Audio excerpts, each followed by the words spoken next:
When I first heard this term microaggression, I thought it was one of the stupidest things that I'd ever heard of. And I still feel that way. But what has changed since then is that it is not only now stupid, but I realize it is extremely dangerous in how it softens the resolve, softens the minds and the hearts of basically anybody who is exposed to this sort of nonsense. If you are a believer in microaggressions and you move through life with this sort of mentality, I promise you, you are guaranteed to be a weaker human being. Guaranteed. Now, I'm not saying you should tolerate disrespect. I'm not saying you should move through life without boundaries and checking folks if they step out of line. I'm not saying that. What I'm saying is, if you believe that every little micro interaction means something, which means that you're taking everything personally, right? You're going in opposition of one of those 4 agreements, Don Luis Miguel. If you are going through life with that sort of mentality, you are going to be weaker as a result. Now, my girl, my wifey, my fiance, wife to be, she just so happened to be going through a team building activity during one of the team meetings or whatever it was, right? Some sort of module. And lo and behold, this is the literal video that they showed her during that class. And this wasn't back in 2015, 16 during the rise of woke. No, this right here was less than a month ago. This was less than a month. Now, I'm just going to go ahead and play the video. I'm going to do my best not to stop it every 2 seconds, but instead maybe every 4 seconds. But it is so damn crazy that in the year of our Lord 2025, you still have companies around the world, mind you, who are exposing their work base to this level of propaganda. So let me go ahead and play this. I couldn't believe it. I told her, babe, you have to send that to me immediately. Because y'all know what type of timing I'm on. So as soon as I heard that she had this as a module, I said, oh, here we go. My God. My God. So yeah, let's okay, let me make sure these levels are leveling. Make sure to get yourself a little something to sip on, a little water. Get more water in your life. More water in your life. I got some water and ginger. Real simple. Real simple. Good for the digestive. That's all, folks. Good for the digestive tracts and such and such. So where we at with it? Okay. Still don't think that microaggressions are a problem? Oh, you're so well spoken. By the way, this is not satire. This is a real educational clip from 8 years ago. Of course, 8 years ago. Okay. Yeah. Brace yourself. Brace yourself. So Fusion Comedy is the people who uploaded this, but this is serious. For people who still don't think that microaggressions are a problem? Oh, you're so well spoken. Just imagine, instead of being a stupid comment, a microaggression. Oh, by the way, I used to be offended by that because I was told to be offended by that. Like, oh, you're so well spoken, etc.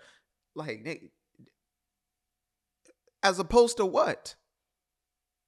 As opposed to, thank you.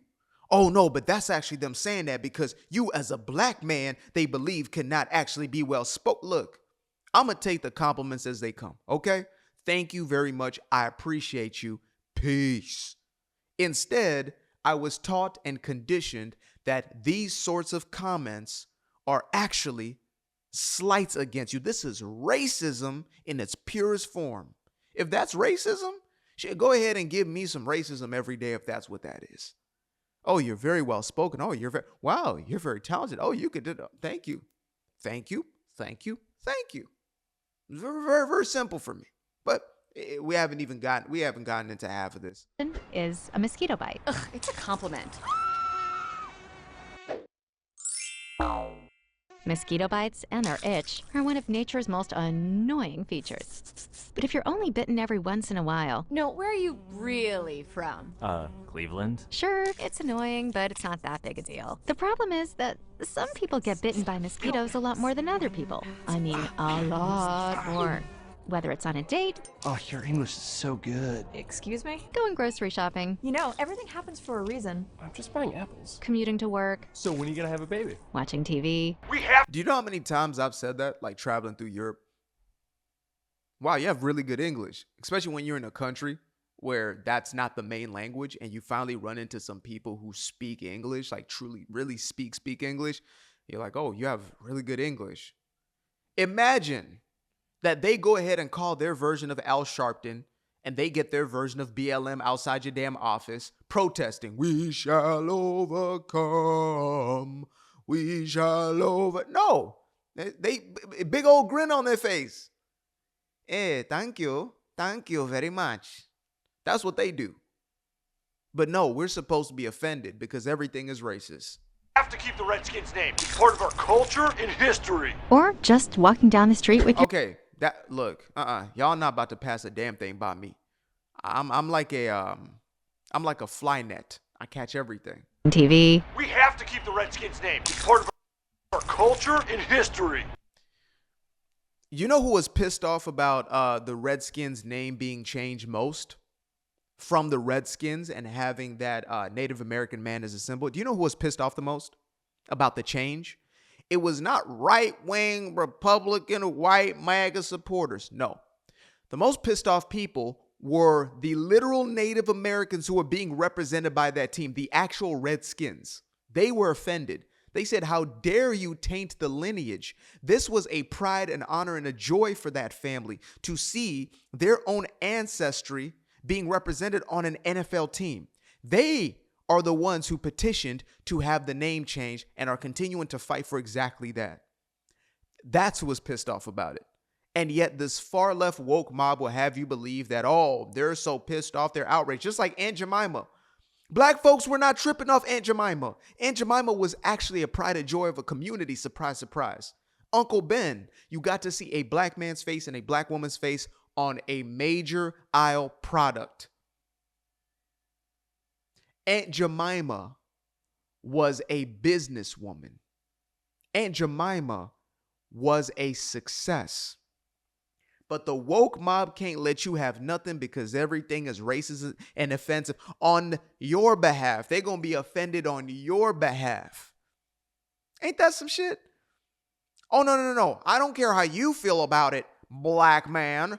I'm offended for you. And we're like, I don't really give a no. This is an abomination. Look, back in the day, we had shows like Martin. We had shows like, All of Us in that kind of 2000 time. We had shows like Living Single to In Living Color. We had the Cosbys. I don't know, a problematic main character, but we had a we had Steve Harvey show. Even Cedric got him a little. Everybody, D.L. Hughley had a show. Jamie Foxx had a show. What we did was we just made shows. Just like, okay, we want to see our face, our representation. Make a show. Be creative about it. But instead, the whacked out Holly weirdos. Oh, Oscar's too white. Oscar's too white. Give a damn about an Oscar. Show me the money. Do you know who some of the highest paid actors throughout Hollywood have been? Chris Tucker, a brother who didn't even show up on his job on time ever.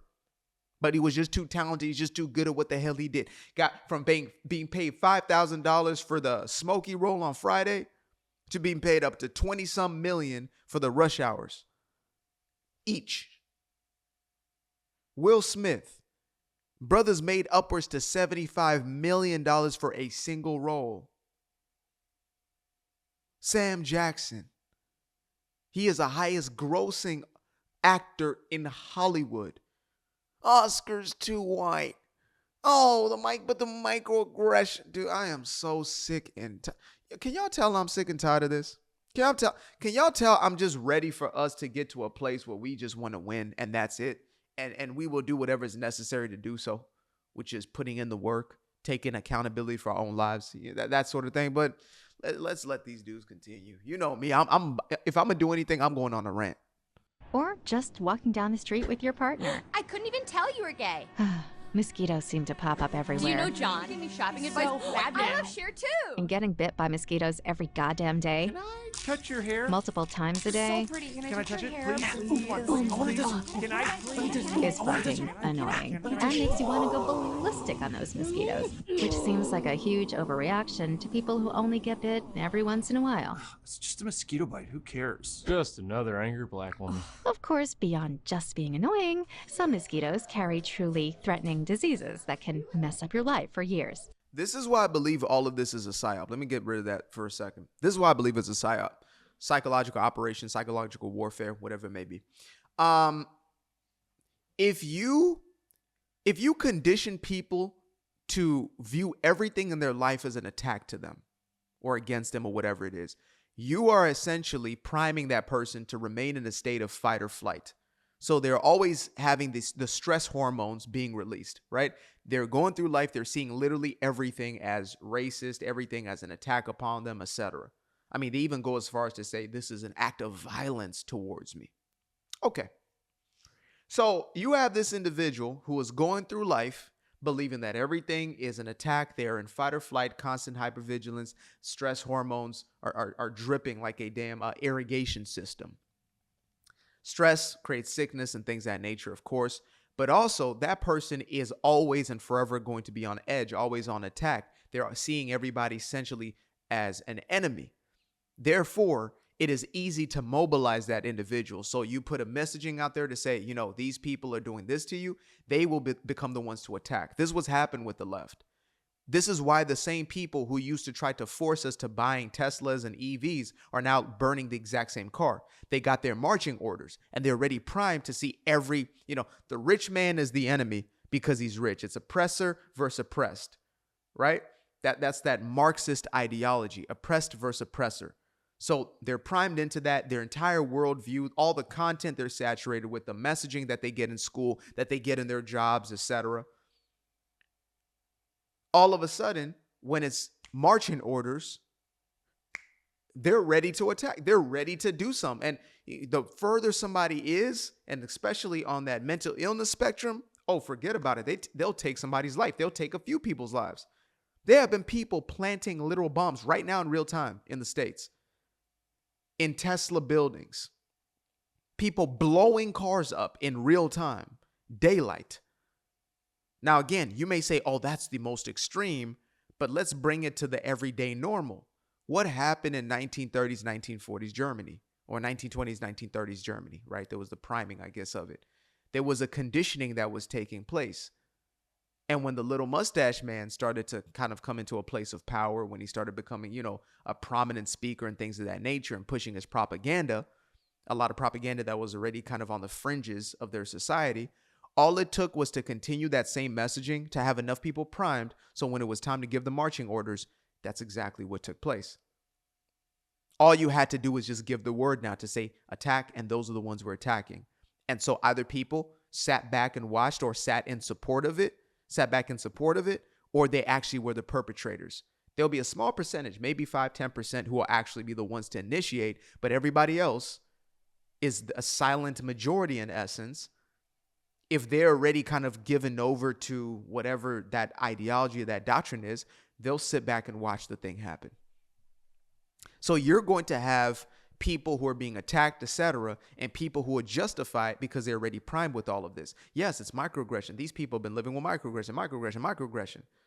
You as a black woman, you as a black man, whatever it may be, you're going through life seeing everything as racism. I used to have that to a certain extent, to a certain degree, where I would see somebody looking at me a certain way and I would think, oh man, that's a race thing. It's racism. And then they didn't look at me, man, that's racism.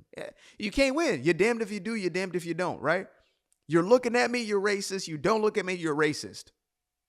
But again, it's not about standing in defense of these individuals. That's not the actual purpose. Don't ever get that twisted. There's some who may believe that they're doing exactly that, but it's really about power and control. That's what the whole game has always been about. The far left ideologues have always wanted control and power. Marxism is about power. They fool you into believing that it's actually about deconstructing power and breaking down the power system because of the oppressor. No, they're looking to create their own version of power, and their own version of power is based upon a power grab as opposed to earning that power, as opposed to working for it, being industrious and productive and building things up. We destroy the systems. We destroy. That's why they can't go out there and build a competing company. They don't think like that. They say we're going to destroy the one that's right here. Instead of building their own party, they look to destroy yours. But then again, what do I know? Let's get back into this video. Astrophysics? Maybe you should try less challenging, Major. Ow, my dreams. And other mosquitoes carry strains that can even kill you. He looked like he was up to trouble, okay? I felt threatened. So next time you think someone's overreacting, just remember, some people experience mosquito bites all the time. You're all so exotic. Wow. And by mosquito bites, we mean microaggressions. Yeah, we are indeed raising one of the softest generations there has ever been. And mind you, this is the same, like the let's say early, late millennials. This is the same group of people who in the middle school, elementary school locker rooms used to get those race jokes off, and it was nothing. We grew up on movies like White Chicks, and we laughed our asses off. How did we get this damn offended? How do we get this soft? How do we get to a place where we can't even hear an opposing opinion without not only being triggered, but wanting to attack that person or silence them, to completely crush them? How do we get to that place? We got there with this sort of messaging. We got there with this sort of priming. Again, when you condition your population into believing that everything is an attack, which is what that echo chamber is about. Like I always state that all of us are in some sort of echo chamber. The difference is, does your echo chamber promote your personal agency or the lack thereof? Does your echo chamber say that you are able to impose change on your life, or the opposite? And with the far left, I'm not even speaking just politically, right? They use politics as their cult, as their religion. But with the far left ideology, it says that you in and of yourself are victimized. You are oppressed. So you can't do anything. The power system is outside of yourself. Now, I just so happen to be into the sort of echo chamber that tells me that I have control, I have autonomy, I have power over my circumstances, conditions, things in my life, etc. That's just what I've chosen to give myself over to, and it's been extremely beneficial for me. As a matter of fact, science, psychology says the exact same thing. The difference between those who fall into, sort of misery, depression, chronic depression, things of that nature, is the difference between those who have a belief of personal agency and those who don't. That's the separation. So when you're going through life constantly feeling as if people are attacking you, and you can do nothing about it, you're done. Now, I'm going to give y'all a piece of game that, hopefully you can walk away with, whether you're given over to this madness or not. Is, the words of Don Luis, nothing is personal. Even those things that are personal are actually not personal. That's something that has been so beneficial and powerful in my life. That's why I'm able to do what I do. I receive thousands of, comments a month or week or whatever it is, TikTok heavy here, a good amount of comments. And the reason why I'm able to go through life, even getting DMs of my life threatened or whatever it is because I know that even those things that are personal are not actually personal. People who are coming after me aren't necessarily coming after me. There really is a lot of self-hatred and things of that nature. Now, there's valid criticism, and sure, it's out there. If it's worth its salt, maybe I'll look into it.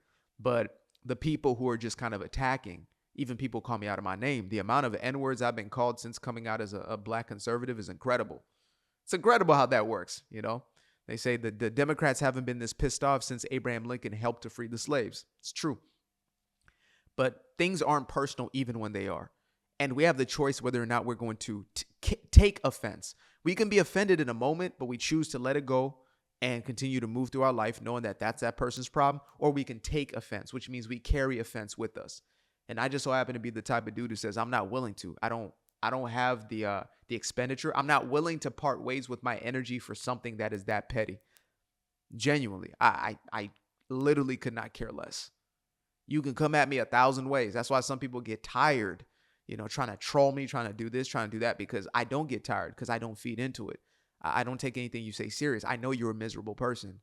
I know your life must be tragically in shambles in order for you to have so much time on your hands that you can go and talk about other people and what they got going on. Like that's devastating. And I pity you. I wish I could give you a hug and, maybe give you some like loose change or something like that, because I could never imagine being that pitiful and sorry and likely stupid. I couldn't. That sounds painful. So yeah, don't take anything personal. It's really not that deep. And if there is valid criticism, there are things that we can take, then sure, go ahead and do that. But otherwise, it's not that serious. What anybody else got to say about me is really not that. It's like they say, what you got to say about me is not my business. I appreciate you guys for tuning in. Now, if you'd like to stay around, make sure to click that little subscribe button down there, or you can show some love by going to the description below and clicking on the button titled Buy Me a Coffee. Leave a little something there, or click on the Cash App. Leave a little something here. Till the next time, peace. I fell in love with the sunshine. I fell in love with the light. I fell in love with the full moon. I fell in love with the night. I can see the light again. I can see the light.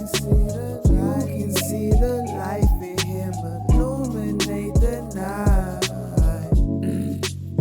I know the time is taking.